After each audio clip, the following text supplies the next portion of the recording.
Tautsaimniecības ilgtspēja un zaļās ekonomikas attīstība ir ne tikai ekonomiskas, bet arī vides un sociālas labklājības jautājums.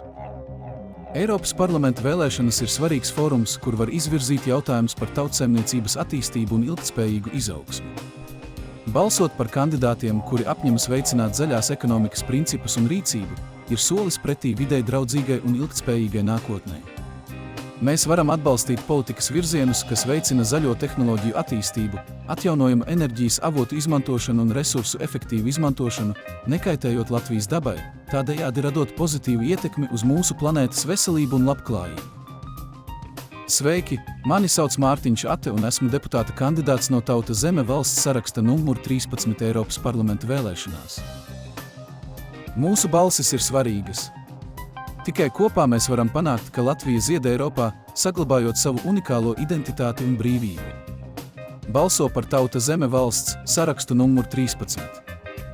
Uzziniet vairāk par mani martinsate.com.